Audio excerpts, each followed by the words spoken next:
성경 안 읽고 뭐하니? 사도행전 4번째 데살로니가 전후서를 살펴보겠습니다. 자, 지난 시간에 예루살렘 총회 이야기를 했죠. 사실 예루살렘 총회 결정이 있기 전까지는 교회를 유대교에서 핍박을 하기는 했는데, 자, 랍반 가말리엘이 이런 얘기를 했죠. 조심하라. 오히려 너희가 하나님을 대적하는 수가 있다. 이런 경고들. 그리고 유대교 입장에서 교회가 유대교의 이단이기는 했는데 사람들이 너무 많이 기독교화 돼버리는 거예요. 그러니까 이거를 다 색출해버리면은 예루살렘의 절반 이상이 그냥 다 출애를 당하니까 이거 참 어려운 문제였던 거예요. 그래서 약간 기독교를 그냥 관망하고 있었던 이런 상태였던 걸로 우리가 볼 수가 있습니다. 더욱이 이게 적지 않은 유대교의 인재들이 바울과 같은 사람들이 기독교로 개종을 하니까 유대교 입장에서도 약간 주춤을 했던 게 아닌가 이렇게 생각을 해요.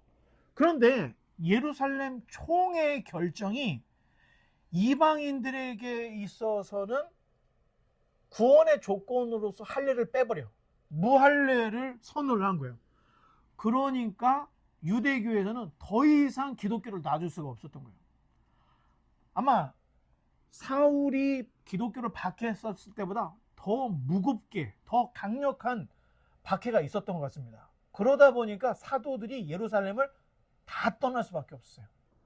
남은 사람이 뭐 야고보하고 몇몇 사람들 그 외에는 뭐 사도들부터 해갖고 다 예루살렘을 떠났던 이런 것들을 우리가 볼 수 있습니다. 자, 넘겨보면 자, 그 이후에 예루살렘 총회 결정을 4사람에게 보냈다 그랬죠. 자, 그 4사람이 각각 흩어져서 이 예루살렘의 총회 결정문을 편지로서 다 보고를 합니다. 그러니까 안디옥 교회가 갑자기 평안해진 거예요. 그 전까지는 야, 우리도 할례를 받아야 돼. 이방인 교회가, 안디옥 교회가 이런 고민을 하다가 예루살렘에서 이런 결정이 났다고 하니까 평안해졌어요. 그래서 안디옥 교회가 다시 하나님 말씀에 집중을 하기 시작을 했던 겁니다. 자, 그러던 중에 바울과 바나바가 한참 생각해 보니까 1차 전도 여행 때 우리가 개척을 했던 교회들을 한번 둘러봐야 되지 않을까? 자, 이런 생각을 해요. 자, 그래서 2차 전도 여행을 계획을 하는데 문제는 뭐냐? 바나바는 중도 하차했던 마가 요한, 자기의 생질이죠. 조카를 데리고 가기를 원했고 바울은 절대 안 된다고 했던 거예요. 결국에는 의견이 좁혀지지 못해서 바나바와 바울이 다툰 끝에 서로의 이 길을 가기로 헤어질 결심을 하게 됩니다. 자, 한번 버튼을 눌러보면 한번 읽어보겠습니다. 시작. 서로 심히 다투어 피차 갈라서니 바나바는 마가를 데리고 배 타고 구브로로 가고 바울은 실라를 택한 후에 형제들에게 주의 은혜에 부탁함을 받고 떠나 수리아와 길리기아로 다니며 교회들을 견고하게 하니라. 자, 보통 연합이 깨지면 덕스럽지가 않죠. 아니, 교회가 쪼개져. 막 이러면 진짜 왜 이러나 다 이렇게 생각하는데 어떤 면에서 보면 좋은 면도 있다는 겁니다. 그때 당시에 바울과 바나가 계속 같이 다녔다면 전도팀은 하나밖에 안 되는 거예요.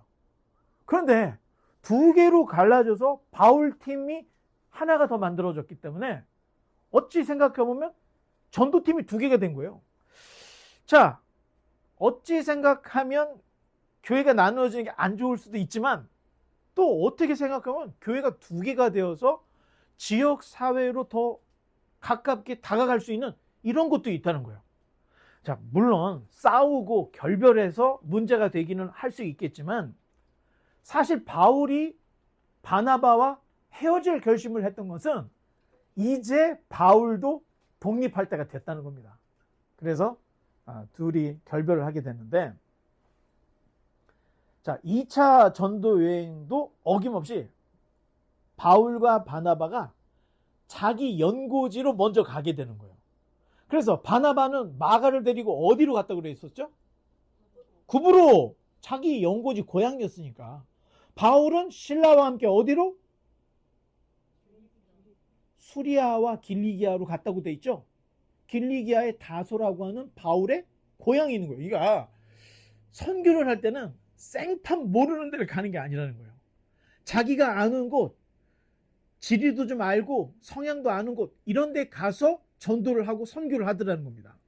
자, 사도행전의 카메라가 이제 바울과 바나가 딱 결별을 했는데, 사도행전의 카메라는 바울을 따라갔던 거예요. 그로 인해서 초대교회 역사를 담고 있던 사도행전이 바울에 대해서 추적을 하고 바울을 따라갔기 때문에 그 외에 많은 제자들이 어떻게 되는지 우리가 잘 모르는 거예요. 자, 넘겨보겠습니다.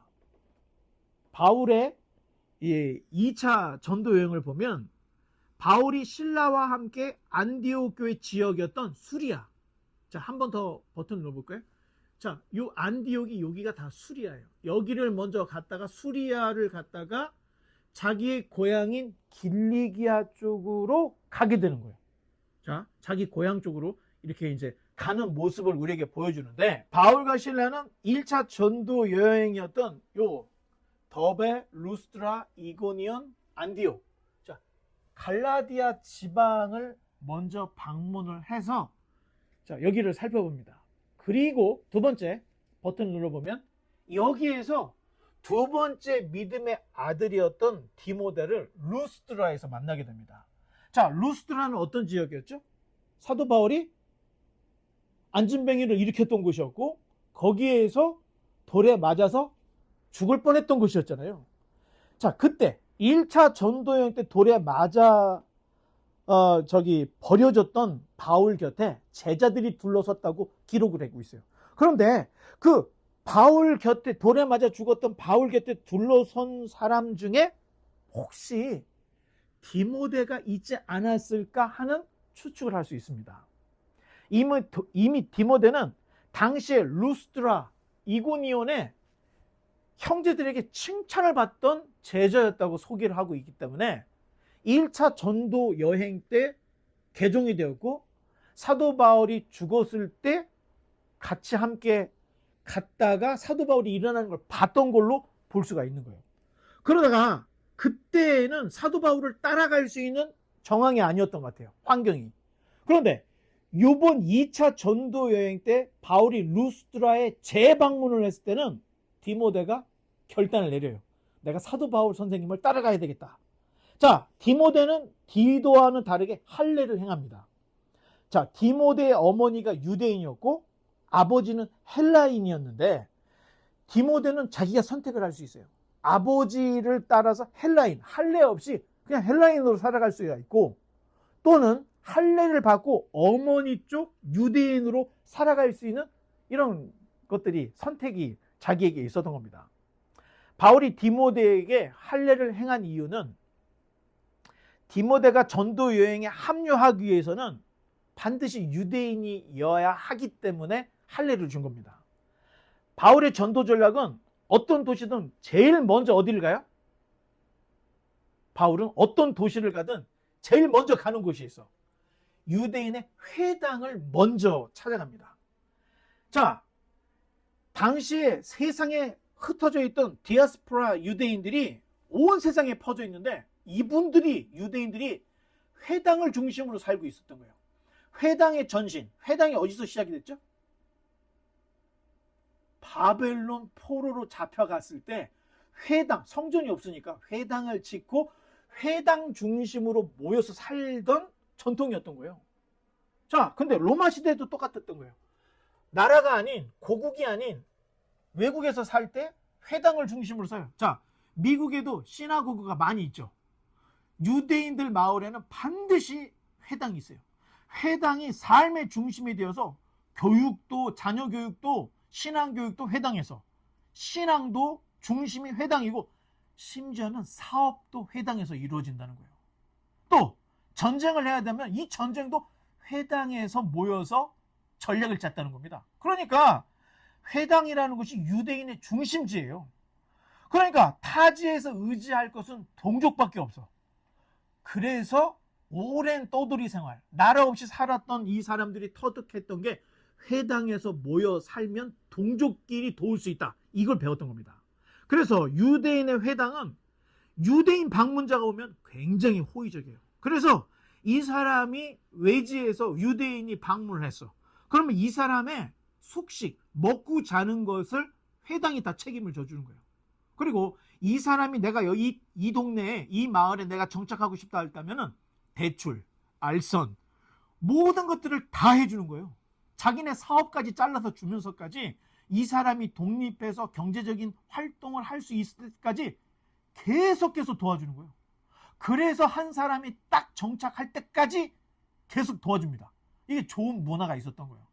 그러니까 바울도 전도 여행을 할 때는 항상 제일 먼저 갔던 것이 유대인의 회당을 찾아갔는데, 문제는 디모데가 아버지를 따라서 헬라인이었죠. 헬라인이 회당에 함부로 들어갈 수가 없었기 때문에 바울의 전도에 합류를 하기 위해서는 디모데도 할례를 행해서 유대인이 되어야 했던 거예요. 더군다나 지금 이 복음을 증거하는 이 기독교 복음이 유대인들에게는 이단으로 찍혀서 지금 굉장히 배척을 받고 있는 터였기 때문에 헬라인 디모데가 할례 없이 유대인 회당에 들어갔다가는 유대인의 표적이 될 수가 있는 거예요. 그러니까 디모데라고 하는 사람을 보호하고 함께 사역을 하기 위해서 디도 때는 할례를 주지 않았어. 그런데 디모데에게는 할례를 줬다는 겁니다. 자, 따라서 초기 바울의 전도에 디도가 함께 하고 있잖아. 제가 지난 시간에 디도가 바울의 오른팔이라고 얘기했잖아요. 그러면 2차 전도 여행을 갈 때는 디도를 데려갈 만도 한데 안 데려가. 이유가 있다는 거예요.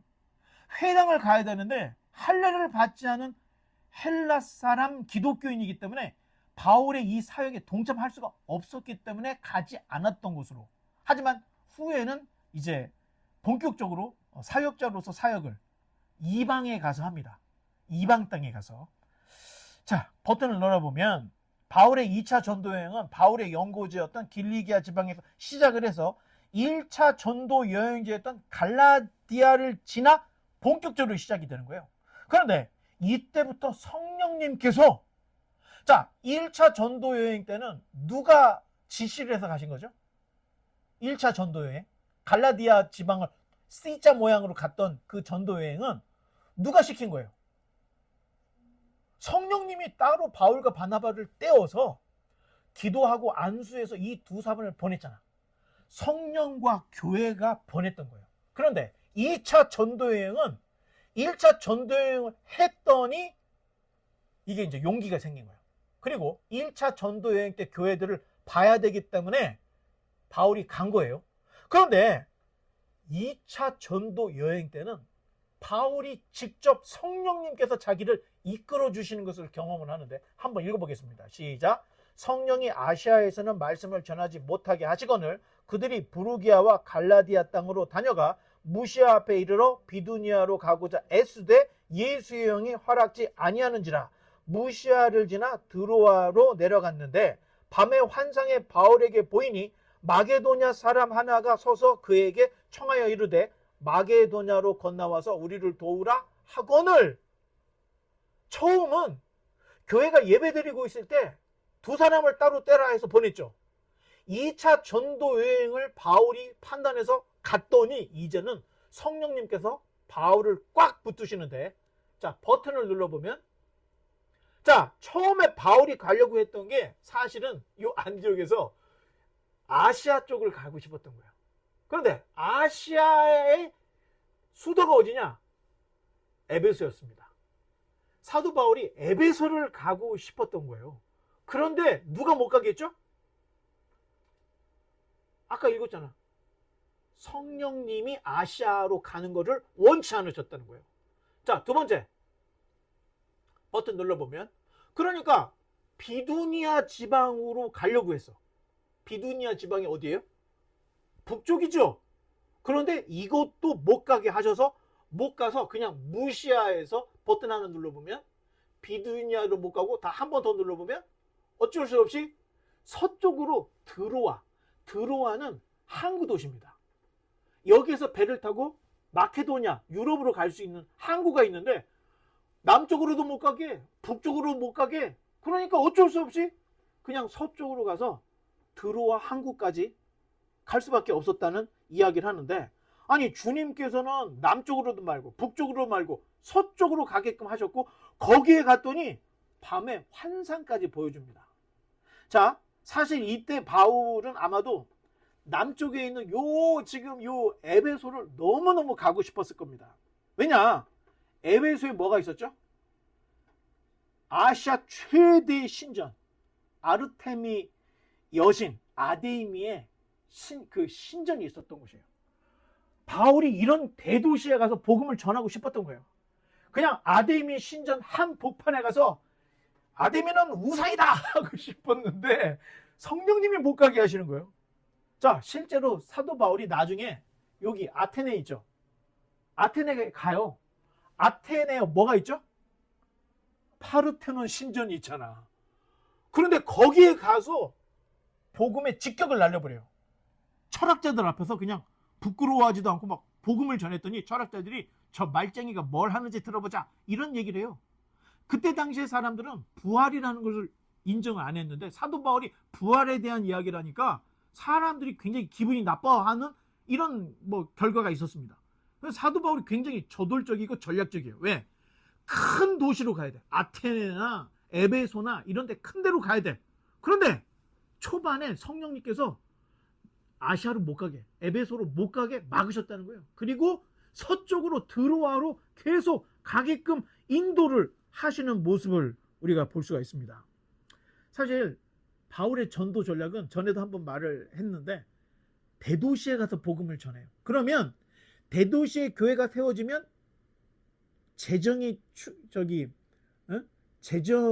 탄탄한 교회가 세워지는 거예요. 그러면 그 교회가 작은 시골로 퍼지면서 전도도 하고 선교도 할 수 있어. 그러니까 자기가 직접 모든 시골까지 돌지 않고 자기는 대도시만 가서 복음을 전해. 그러면 그 도시들이 작은 도시로 복음을 전해. 이게 바로 사도 바울의 전략이었던 거예요. 자, 그 중에 사실 골로새 교회를 바울이 방문했을까요? 안 했을까요? 골로새 교회는 바울이 개척도 안 했고 가보지도 않았던 곳이에요. 그런데 편지를 쓰잖아. 이런 것들이 다 대도시의 교회를 세워놓으면 대도시 교회가 작은 도시로 흘러서 복음을 전하는 이 효과를 알기 때문에 바울이 이런 전도 전략을 세웠던 겁니다.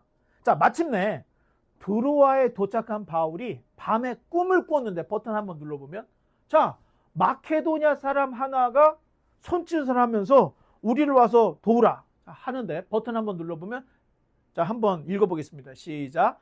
바울이 그 환상을 보았을 때 우리가 곧 마게도냐로 떠나기를 힘쓰니 이는 하나님이 저 사람들에게 복음을 전하라고 우리를 부르신 줄을 인정함이로라. 바울이 성령님께서 자기를 인도하시는 것을 이제 느끼고 알아차렸다는 거예요. 인식을 했다는 거예요. 아마도 이때 바울의 심신은 굉장히 약해 있었을 때 같아요. 1차 전도여행 때 루스드에서 돌에 맞아서 죽을 뻔했다 일어났죠? 자, 죽을 뻔했다가 일어나는 사람이 몸이 돌에 안 맞은 것처럼 건강해질 수 있다는 것은 다 우리의 착각이에요. 복음을 전하다가 매를 맞아서 상처 자국이 그대로 다 있어요. 복음을 전하다가 죽을 뻔했을 때 죽음 직전까지 갔을 때 그 몸이 상했던 그 아픔을 그대로 갖고 있는 거예요. 다메섹 돌상에서 빛 가운데에서 예수님을 만난 이후로 안질이 생겼다는 얘기가 있죠. 어떻게 생각하면 사도 바울은 굉장히 지쳐있는 온몸이 다 아파있는 이런 상태였다는 것을 볼 수가 있습니다. 그런데 묘하게 이 드로아에서 누구를 만나냐? 사도행전과 누가복음을 쓴 누가를 만나게 돼요. 누가가 전직 뭐였죠? 의사였다는 거예요. 그러니까 의사 누가가 사도 바울을 보살펴줘. 그리고 유럽 전도를 할 수 있는 도움을 주는 거예요. 자, 어떤 사람은 이런 얘기를 해요. 바울이 본 그 환상에 나타난 마케도냐 사람이 혹시 누가가 아니었을까? 이런 합리적인 추측을 하는 사람도 있는데 저는 굉장히 타당성이 있다고 봅니다. 결국에는 이 누가로 인해서 바울의 그 심신이 치료가 되고 누가의 그 마음의 병이 바울로 인해서 치료가 되어서 이제 함께 유럽 전도를 하게 되는 이런 모습들을 우리가 볼 수가 있습니다. 자, 또 넘겨보면 바울은 드로아에서 본 환상을 성령님의 인도로 분명히 인정을 했어요. 그 환상으로 인해서 이 복음이 이제 바다를 건너서 유럽으로 향하게 되는데, 자, 한번 눌러볼까요? 자, 지금 바울, 실라, 디모데, 바울과 실라와 디모데, 저기 지금 저 비보이가 디모데야. 비보이, 저 뒤에 있는 비보이. 자, 그래서 바울과 가방을 들고 있는 게 저기 바울, 그 옆에 있는 게 저기 실라, 그리고 밑에 있는 게 디모데. 자, 여러분들 이렇게 보면서 쫓아오면 될 것 같습니다. 맨 처음은 요 사모드락의 섬을 지나서 네아폴리 그리고 빌립보까지 가게 됩니다. 그런데 네아폴리라고 하는 요 도시가 나오는데 이게 오늘날의 까발라라고 하는 도시입니다. 처음에는 이게 사실은 이름이 나폴리였어요. 근데 이탈리아에도 나폴리가 있어. 그래서 이름을 바꾼 거예요, 나중에. 그 까발로라고 바꾼, 그렇죠. 예, 이런 도시인데 여기에 사도 바울 기념 교회가 있어요. 지금도. 자, 또 버튼을 이제 잠깐만. 자, 빌립보로 갔죠. 바울이. 그리고 나서 암비볼리, 아볼로니아를 통해서 데살로니가로 가요. 버튼 눌러보면 또 한번 눌러보면 자, 요 데살로니가로 이제 갔죠. 자, 이 데살로니가는 어떤 곳이냐? 사실은 알렉산더 대왕의 아버지 필리포스가 세운 도시가 빌립보였고, 데살로니가는 이 알렉산더가 죽고 난 이후에 카산더라고 하는 장군이 알렉산더의 배다른 동생이었던 살로니카하고 결혼을 해요. 그리고 잠시 동안 마케도니아의 왕 노릇을 했는데 이 카산더가 살로니카를 위해서 사실 이 원래 데살로니가라고 하는 데가 델마이라고 하는 도시였어요. 근데 델마이라는 이름을 데살로니가로 이름을 바꾸고 빌립보 수도를 데살로니가로 가지고 와요. 큰 변화가 일어났죠. 자, 그러니까 데살로니가라고 하는 도시도 굉장히 젊은 도시였고 활기가 넘치는 좋은 도시였던 것을 우리가 볼 수가 있습니다. 이 사도 바울이 이 데살로니가에 얼마나 머물렀을까요? 새 안식일, 성경대로 이야기하면 새 안식일 3주를 머무르면서 말씀을 가르쳤습니다. 그런데 데살로니가 교회가 바울이 전하는 복음을 너무 집중을 했던 거예요. 그랬더니 유대의 회당 지도자들이 시장에 있는 깡패들을 불러가지고 저 바울 좀 쫓아내라고 그러는 거예요. 그거를 데살로니가의 형제들이 알고 바울 일행을 이제 그 옆 동네였던 이 베레아로 보내주게 되는데, 이 베레아 사람들은 굉장히 너그러운 사람이었던 거예요. 그래서 바울이 증거하는 복음을 무작정 비판하지 않고 진짜 그런가 성경을 확인했다는 거예요. 우리가 옛날 그 개역 성경에서는 여기를 신사적이었다 이렇게 얘기를 해요. 지금은 우리가 너그러운 사람이라고 이렇게 표현이 되어 있죠. 자, 문제는 베레아 사람들이 복음을 데살로니가 사람보다 더 잘 받아들이는데 이대로만 좀 가면 좋겠는데, 데살로니가에서 바울을 쫓아냈던 이 불량배들이 베레아까지 쫓아온 거야. 그러니까 베레아에 있는 형제들이 밤에 바울을 배에 태워서 아테네까지 야반 도주를 시킵니다. 자, 버튼을 눌러보면 자, 베레아로 갔죠? 또 버튼을 눌러보면 자, 이제 당시 아테네는 철학의 도시였어요. 그래서 소크라트, 그 다음에 플라톤, 아리스토텔레스 이런 철학자들이 살던 도시가 이 아테네였는데, 바울이 아테네에 가서 보니까 우상이 너무 가득한 거야. 아니, 심지어는 알지 못하는 신이라고 하는 신까지 있어. 그러니까 사도 바울이 그걸 보고 의분이 일어나서 아레오바고 언덕에 올라가서 자, 여기가 아크로폴리스, 여기가 아레오바고라고 하는 언덕인데 철학자들이 여기에 앉아서 철학을 논했던 그런 장소예요. 사도 바울이 이 아레오바고 언덕에 가서 예수 그리스도의 복음을 전하는데 이 아레오바고 뒤에 보이는 여기가 아크로폴리스, 파르테논 신전이 있는 곳이에요. 자, 버튼 한번 눌러볼까요? 자, 여기 신전이 보이죠? 건축하는 사람들은 이 지금 파르테논 신전을 되게 중요하게 생각해요. 왜? 당시에 성전의 신전의 양식이 여기에서 다 따왔다는 거예요. 그래서 건축학자들은 신전의 그 원형을 여기서 찾아요. 그만큼 되게 유명했던 곳인데, 자, 여기 바울이 에피쿠레스 철학자들, 스토익 철학자들을 앉혀놓고 예수 그리스도의 복음을 전했던 거예요. 자, 복음을 전했는데 결과가 어땠을까요? 시원찮았어요. 어떻게 보면 지금까지 바울이 복음을 전도했을 때보다 이 실적이 굉장히 안 좋았던 그런 케이스가 바로 아테네였습니다. 그러니까 어떤 사람이 이런 얘기를 해요. 야, 바울이 말이야, 십자가 전도를 안 해서 실패한 거야. 전도의 열매가 없었던 거야. 이렇게 말하는 사람이 있어요. 그런데 바울의 전도 열매들을 보면 거의 다 대부분 어디에서 시작이 되죠? 회당에서 시작이 됐다고 그랬잖아. 회당에 있는 유대인들은 이미 구약을 알고 있기 때문에 복음이라고 하는 이 복음을 받기에 굉장히 좋은 텃밭이 되어 있는 거예요. 그러니까 복음을 던지기만 하면 유대인들은 그냥 딱딱 물을 수가 있는 이 환경의 복이 있어요. 그래서 성경에서 유대인의 복이 뭐냐? 복음을 이해할 수 있는 준비가 되어 있다는 거예요. 자, 근데 사도 바울은 항상 회당에 가서 전도를 해서 이렇게 했는데 아테네에서는 왜 별로 실적이 좋지 않느냐? 아테네의 철학자들이 복음을 받아들일 만한 준비가 전혀 안 되어 있던 거예요. 자, 그러니 굉장히 어려울 수밖에 없었다는 거예요. 십자가의 도를 전하지 않아서 그런 것이 아니라 그 자리가 너무 어려웠던 자리였다는 거예요. 그런데도 몇몇의 아테네 사람들이 개종을 하고 바울을 따르려고 했던 사람들이 있었다는 것을 또 우리에게 보여주고 있습니다.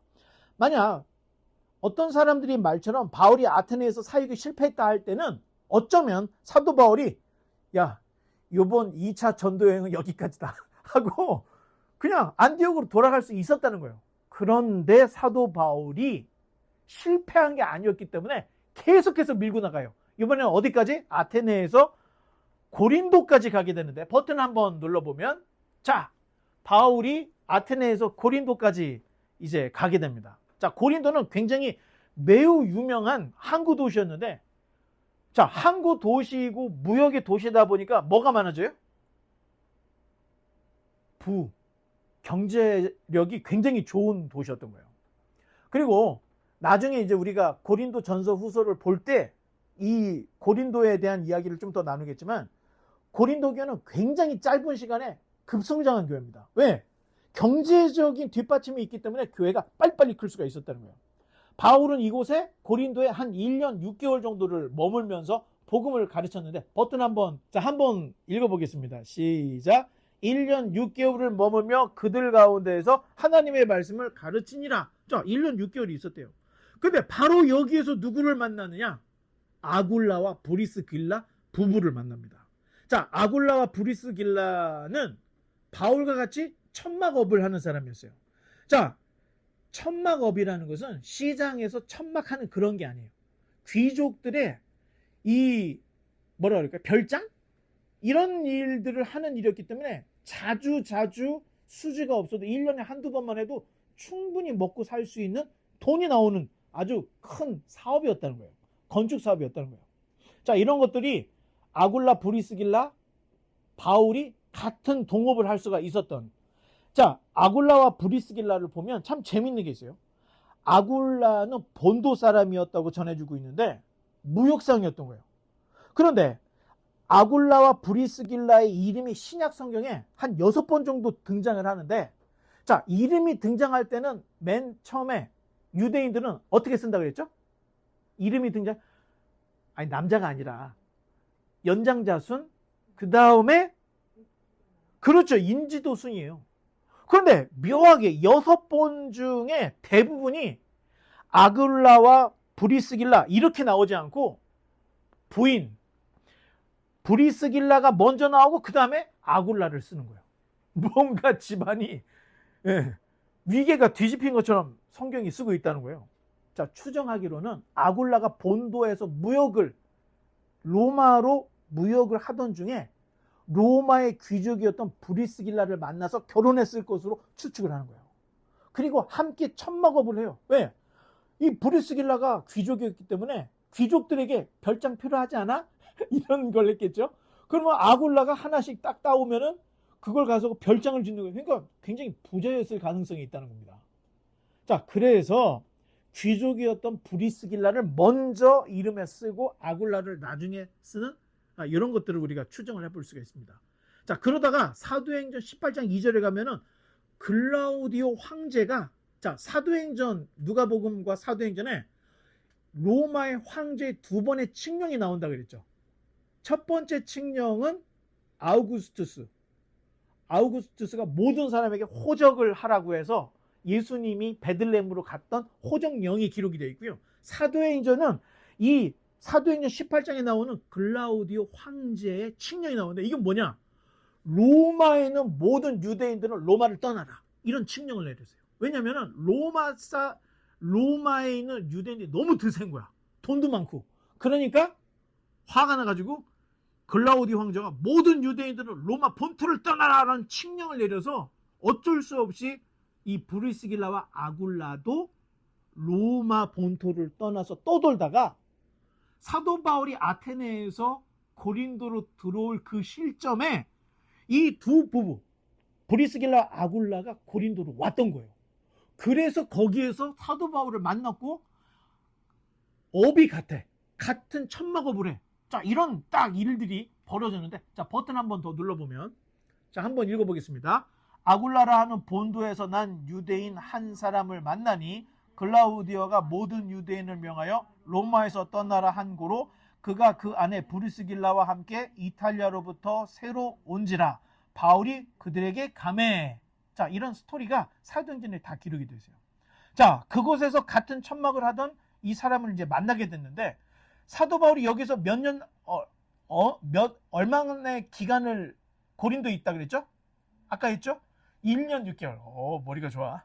1년 6개월을 체류를 했는데, 그 체류를 하는 중에 데살로니가 전서 후서를 쓴 걸로 볼 수가 있어요. 그리고 여기에서 갈라디아서도 썼다, 이렇게 볼 수가 있습니다. 자, 넘겨보면, 자, 데살로니가 전서 후서의 저자는 바울, 실루아노, 그리고 디모데로 되어 있습니다.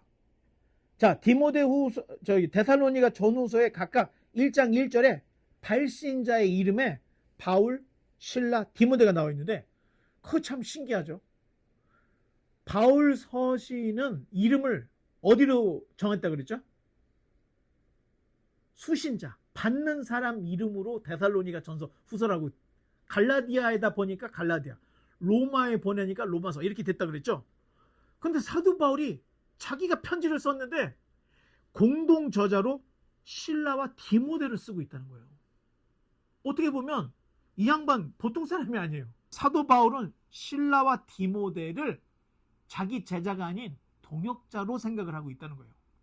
그리고 편지를 써도 공동 이름으로 써서 문제가 되지 않게, 독단적이지 않게 굉장히 조심하고 있는 모습들을 볼 수가 있다는 겁니다. 자, 데살로니가 전서 후서는 고린도에서 썼습니다. 자, 어쩌면 사도 바울의 첫 번째 편지였다라고도 볼 수 있어요. 자, 왜 그러냐? 어떤 사람들은 갈라디아서를 이야기해요. 그런데 내용상 갈라디아서는 로마서와 가깝습니다. 로마서를 축약을 시키면 갈라디아서 같아요.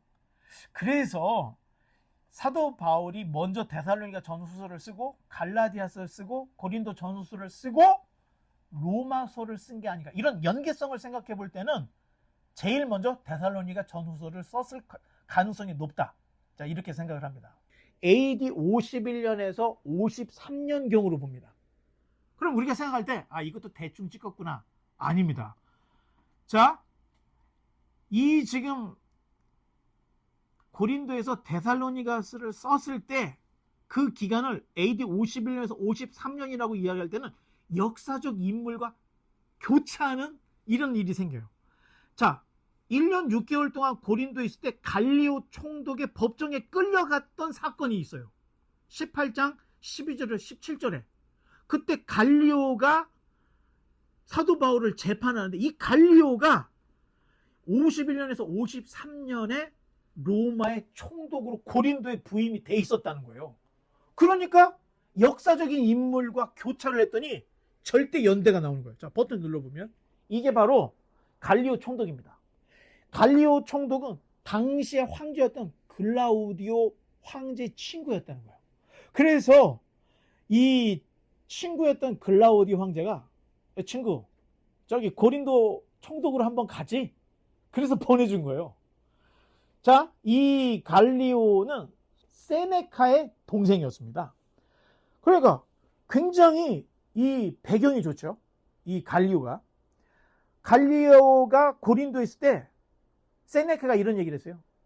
아마 갈리오는 고린도 백성들이 자기네 땅 고린도를 사랑하는 것보다 이 갈리오가 고린도를 사랑하는 마음이 더 클 거야. 이런 문구가 있어. 그러니까 굉장히 자기 일에 성실하게 최선을 다하려고 했던 총독이었다. 자, 우리가 이렇게 볼 수가 있습니다. 자, 그때 당시 아가야, 그리스 지역을 로마 시대에는 그리스라고 부르지 않고 아가야라고 불렀는데 아가야의 수도가 바로 고린도였다는 거예요.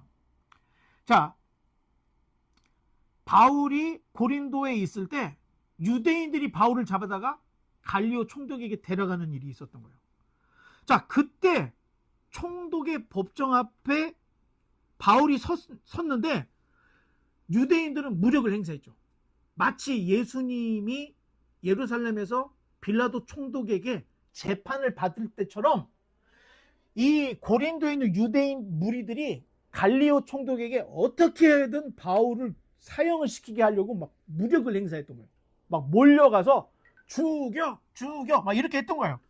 자, 그런데 빌라도는 어떻게 했죠?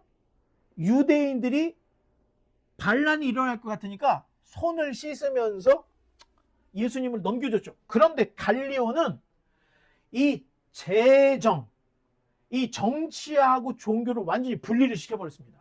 그래서 갈리오 총독이 어떻게 얘기하냐? 버튼 눌러보면 자, 읽어보겠습니다. 시작. 바울이 입을 열고자 할 때 갈리오가 유대인들에게 이르되 너희 유대인들아, 만일 이것이 무슨 부정한 일이나 불량한 행동이었으면 내가 너희 말을 들어주는 것이 옳거니와 만일 문제가 언어와 명칭과 너희 법에 관한 것이면 너희가 스스로 처리하라. 나는 이러한 일에 재판장 되기를 원하지 아니하노라 하고 그들을 법정에서 쫓아냈다고 우리에게 말해주고 있는 거예요. 종교와 정치를 분리했던 첫 번째 사례 이게. 자, 사실 이런 사건들이 굉장히 소중한 게 사도 바울이 고린도에 1년 6개월 머물러 있었을 때가 51년에서 53년이라고 하는 절대연지를 갈리오 때문에 딱 만들 수가 있습니다. 자, 넘겨보면 데살로니가 전서 5장이에요. 또 넘겨보면 자, 주제를 한번 읽어보겠습니다. 시작. 그리스도의 재림을 대망하며 성결한 생활을 추구하라. 자, 1장부터 3장은 칭찬과 격려, 4장부터 5장까지는 교훈과 권면이죠. 자, 또 넘겨보면 사실 데살로니가 전서 후서는 내용은 여러분들이 읽어서 다 알아요. 그러니까 제가 특별히 뭐 내용에 대해서 뭐 그렇게 얘기를 안 해도 돼요. 왜냐면 교리 서신이 아니기 때문에. 자, 그런데 중요한 건 뭐냐면 지금 사도 바울이 마케도니아로 건너가서 고린도까지 가면서 고린도에서 편지를 오갔을 때 배경이 있다는 거예요. 사도행전에서는 대충 넘어갔지만 요약 정리를 해서 넘어갔지만 사도 바울이 쓴 편지들을 읽어보면서 대조를 해보면 여기 굉장히 복잡한 문제들이 있었다는 것을 알 수가 있는데, 자, 사건의 발단이 어디냐? 빌립보에서 데살로니가 가서 데살로니가에 3주 머물고 있을 때 강경파 유대인들이 바울을 잡으려고 했죠. 그때 데살로니가 형제들이 바울을 베레아로 피신을 시켰어요. 자, 버튼을 누르면 이때 바울과 실라는 베레아로 피신을 시키는데 여기에서 바울과 실라는 베레아로 가는데 자, 버튼 한번 눌러볼까요? 디모데가 없어. 자, 한번 읽어보겠습니다. 시작. 밤에 형제들이 그 바울과 실라를 베레아로 보내니 그들이 이르러 유대인의 회당에 들어가니라. 자, 바울과 실라는 베레아로 갔다고 얘기해요. 그런데 디모데 언급이 없어. 이곳으로 추적할 때 분명히 바울이 야 디모데야, 지금 내가 빌립보가 너무 걱정이 되니까 우리가 베레아로 갈 때 너는 빌립보에 가서 빌립보 교회를 좀 살펴보고 와. 그랬을 가능성이 상당히 높다는 거예요. 자, 디모데는 나중에 베레아로 합류를 하는데 버튼 한번 눌러보면, 또 한번 눌러보면, 자, 자, 나중에 베레아로 다시 베레아까지 합류를 해요. 자, 잘 들어요. 데살로니가에서 바울과 실라만 갔고, 데살로니가에서 디모데는 빌립보로 갔다가 빌립보에서 베레아로 합류를 했다는 거예요. 자, 그리고 데살로니가의 그 깡패들이 베레아까지 쫓아왔죠. 그러니까 지금 베레아에 있는 형제들이 바울을 아테네로 피신을 시켜주는데, 자, 버튼 눌러서 한번 읽어보겠습니다. 시작. 데살로니가에 있는 유대인들은 바울이 하나님의 말씀을 베레아에서도 전하는 줄을 알고 거기도 가서 무리를 움직여 소동하게 하거늘 형제들이 곧 바울을 보내어 바다까지 가게 하되 실라와 디모데는 아직 거기 머물더라. 자, 베레아에서 바울만 간 거예요. 자, 버튼 눌러볼까요? 자, 바울만 가방을 들고 아테네로 갔고 지금 있는 실라하고 디모데는 거기에 남겨져 있었던 겁니다. 자, 넘겨보면, 자, 그랬더니 사도 바울이 아테네에 도착을 하자마자 자기를 베레아에서 자기를 여기까지 아테네까지 인도했던 사람에게 저기 돌아가서 실라와 디모데에게 빨리 오라고 좀 전해주십시오 하고 말을 하는데, 버튼 눌러보면, 자, 읽어보겠습니다. 시작.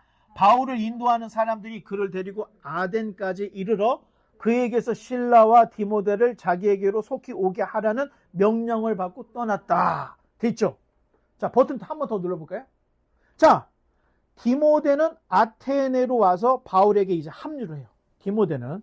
문제는 데살로니가 교회에 3주밖에 있지 않았기 때문에 교회가 갑자기 급성장을 했지만 3주 바울에게 공부를 배웠던 거예요. 자, 그러니까 바울이 너무 걱정이 됐던 거예요. 그래서 이 데살로니가 교회가 핍박을 받고 있던 터였기 때문에 바로 디모데를 다시 교회를, 이 데살로니가 교회를 굳건하게 하기 위해서 보내는데, 자, 버튼 한번 눌러보면, 자, 한번 읽어보겠습니다. 시작. 이러므로 우리가 참다 못하여 우리만 아덴에 머물기를 좋게 생각하고 우리 형제 곧 그리스도의 복음을 전하는 하나님의 일꾼인 디모데를 보내노니 이는 너희를 굳건하게 하고 너희 믿음에 대하여 위로함으로. 자, 이 지금 아테네에서 사도 바울이 다시 디모데를 지금 보내겠다는데, 버튼 눌러보면, 버튼, 자, 비보이 디모데가 데살로니가로 지금 가게 됐던 거예요. 그런데 이때 실라가 언급이 안 됐죠. 디모데는 올려 보냈다고 얘기했는데 실라는 어떻게 됐는지 모르는데, 우리가 추정하기는 실라는 사실 다시 빌립보로 보낸 것 같아요. 사도 바울이. 자, 버튼 한번 더 눌러볼까요? 자, 실라는 빌립보로 보냈고 왔던 여기 지금 데살로니가로 디모데를 다시 보낸 걸로 이렇게 보여지는 거예요. 자, 한 번 더 버튼을 눌러보면, 자, 이제 아테네에서 전도를 마친 바울은 고린도를 떠나요. 고린도로. 버튼 한번 더 눌러보면 고린도로 갔죠? 또 버튼을 한번 눌러보면, 자, 한번 읽어보겠습니다. 시작. 그 후에 바울이 아덴을 떠나 고린도에 이르러 고린도에 왔다는 거예요. 그랬더니 5절에 실라와 디모데가 마게도냐로부터 내려오매 바울이 하나님의 말씀에 붙잡혀 유대인들에게 예수는 그리스도라 밝히 증언하니. 버튼 눌러볼까요? 자, 또 버튼 눌러야 되겠죠? 자, 흩어져 있던 이 동역자들이 고린도로 다 모여온 거예요. 그래서 실라와 디모데가 마케도냐로부터 왔다. 고린도로 와서 바울에게 합류했다. 자, 이 얘기를 하고 있는 겁니다. 자, 그런데 이 이야기도 데살로니가 전서 3장에도 나오는데, 버튼 한번 눌러볼까요? 자, 읽어보겠습니다. 지금은 디모데가 너희에게로부터 와서 너희 믿음과 사랑의 기쁜 소식을 우리에게 전하고 또 너희가 항상 우리를 잘 생각하여 우리가 너희를 간절히 보고자 함과 같이 너희도 우리를 간절히 보고자 한다 하니, 디모데가 데살로니가 갔다가 와서 온 이야기를 해주는데 사도 바울이 기뻤던 거예요. 왜? 3주밖에 안 있었던 거예요. 그리고 환란이 있었던 교회예요. 그런데 데살로니가 교회 성도들이 인내하면서 핍박을 견디고 있다는 얘기예요. 그 이야기를 바울에게 해주니까 사도 바울이 너무 기뻤던 거예요. 그래서 사도 바울이 데살로니가 교인들의 이 믿음에 대해서 감사하는 이야기로 데살로니가 전서를 썼던 것이고, 문제가 있었는데 일부 성도들이 종말관이 잘못돼 버린 거야.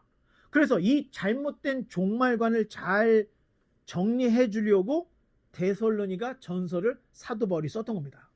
자, 박해 시대의 가장 큰 위로는 주님이 다시 오신다는 이야기예요. 왜? 지금 그들이 왜 고난을 받는 거죠?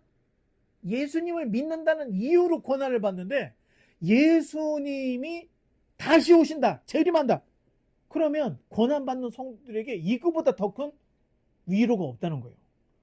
자, 사도 바울이 조금 지난 후에 고린도 후서까지 쓰게 되는데, 자, 버튼을 데살로니가 후서를 전서를 쓰고 얼마 지나지 않아서 한 통의 편지가 왔던 거예요.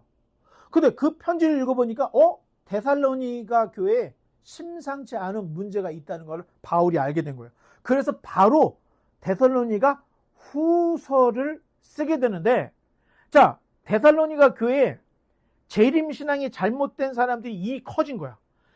자, 세상의 일에는 뜻이 없어. 왜? 주님이 곧 올 건데 회사는 뭐하러 다녀? 주님이 곧 올 건데 집은 뭐가 필요해? 아니, 이러면서 사람들이 일도 안 해. 그냥 매일 모여가지고 기도만 하고 있고 주님 언제 오십니까? 하고만 있는 거야. 열광적으로 막 주님의 재림만을 기다리는 잘못된 이 종말주의자들이 생긴 거에 대해서 우려를 해서 바울이 데살로니가 후서를 안 쓸 수가 없었다는 거예요. 자, 이에 대해 잘못된 재림관을 잡아주고 일하기 싫은 사람은 아예 먹지도 말라. 이런 경고까지도 데살로니가 후서에 쓰고 있습니다. 자, 넘겨보면 데살로니가 후서는 3장밖에 되지 않고, 자, 또 넘겨보면 주제를 한번 읽어보겠습니다. 시작. 주의 재림을 대망하는 성도의 인내에 대한 이야기를 하죠. 그래서 1장에서는 신실한 자들의 모범적인 삶에 대한 칭찬과 경제가 나오고, 후반부 2장부터 3장까지는 재림에 대한 그릇된 종말관을 버리도록, 그리고 진정한 종말론은 이거다 하면서 사도 바울이 이야기를 해주고 있습니다. 넘겨보면, 자, 데살로니가 교회의 문제는 성도들이 너무 착했던 거예요. 그리고 순진했던 거예요. 그리고 그냥 고지고대로 믿어버린 거예요. 그러다 보니까 논밭 팔아, 직장 때려쳐, 사표 쓰고 학교도 안 가, 영세주의적 급진적 종말론에 빠져버렸던 거예요. 자, 이거에 대해서 사도 바울이 우려를 하고 계속해서 이 데살로니가 후서에서 이야기하기를, 예수님이 언제 오실지는 나도 몰라, 베드로도 몰라, 사도들도 몰라, 누구도 몰라, 예수님 자신도 모른다고 했어. 자, 때와 기한이 중요한 게 아니야. 주님이 오실 것을 예비하는, 인내하는 삶이 필요해. 자, 이런 이야기를 데살로니가 후서에서 이야기를 하고 있습니다. 그래서 그 날과 그때는 하나님만 아시기 때문에 예수님께서 임하시기 전에 징조가 있을 거야. 그날이 되면 성경이 증거하는 그 징조들만 알고 있으면 예수님이 오실 때를 준비할 수가 있고 알 수가 있어. 자, 사도 바울이 이런 얘기를 합니다. 자, 그런데 예수님의 재림보다 먼저 앞서는 일이 있을 것이라는 이야기를 해줘요. 그게 바로 배도예요. 진리를 떠나고 교회를 떠나고 이 교회를 박해하는 사람들 편에 서는 배도하는 일이 먼저 있을 거라는 얘기를 합니다. 그리고 귀신의 가르침을 쫓는 자들이 생겨날 거라는 거예요. 그리고 불법의 사람, 멸망의 아들, 적그리스도가 출현할 것이라는 거예요. 진짜 그리스도가 아닌 그리스도. 그래서 그리스도가 여기 있다 저기 있다 얘기했죠.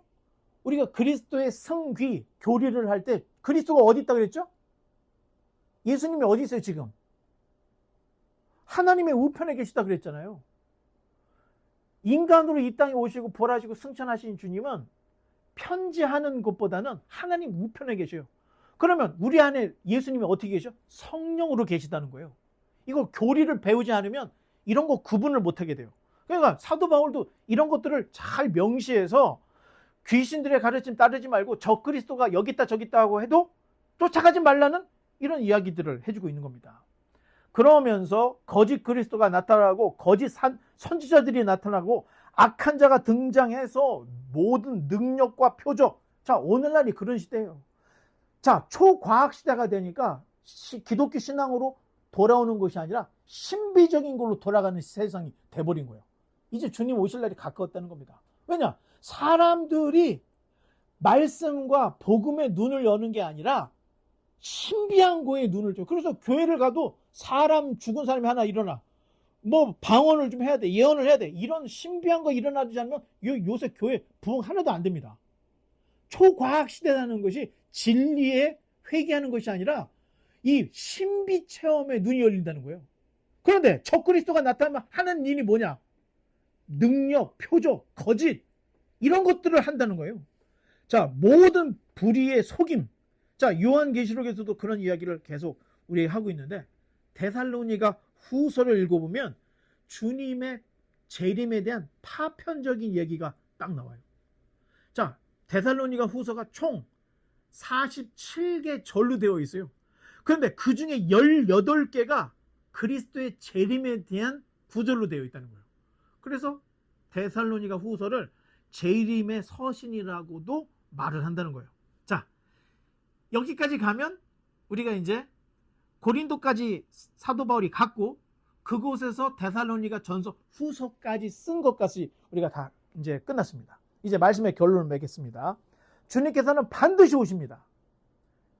이 시대에 이거보다 더 큰 위로가 없는 거예요. 단 이 재림을 대할 때 염세주의적 종말론에 빠지면 안 돼요. 자, 이단들이 하는 일이 야, 박지성이 축구를 잘하는데 그리스도인인데 왜 그 축구를 하고 있어? 복음을 전해야지. 극단적으로 간다는 거예요. 집에 아이들이 울고 있고 학교도 못 가고 있는데 엄마는 매일 교회 가서 기도를 하고 있는 거예요. 이게 염세주의자 극단적인 종말론자예요. 공부는 뭐하러 해? 그냥 예수님 오면 다 끝날 걸. 이렇게 생각하는 거. 이거는 다른 종말론이 아니라는 겁니다. 지금의 삶이 내세로 연결이 돼요. 여러분들이 성실하게 살아가고 내 삶을 관리를 하고 하나님의 백성으로서 살아가는 것이 죽어서도 연결이 된다는 거예요. 그러니 염세주의적 극단적인 종말론이 아니라 지극히 정상적이고 의롭고 선한 그리스도의 제자로서의 삶을 살아내야 된다는 거예요. 사도 바울이 편지에서 다 이 얘기를 하고 있는데 우리 귀가 열려서 종말 시대에 과연 내가 어떠한 삶을 살아야 할 것인가, 이게 성경에 다 나와 있다는 거예요.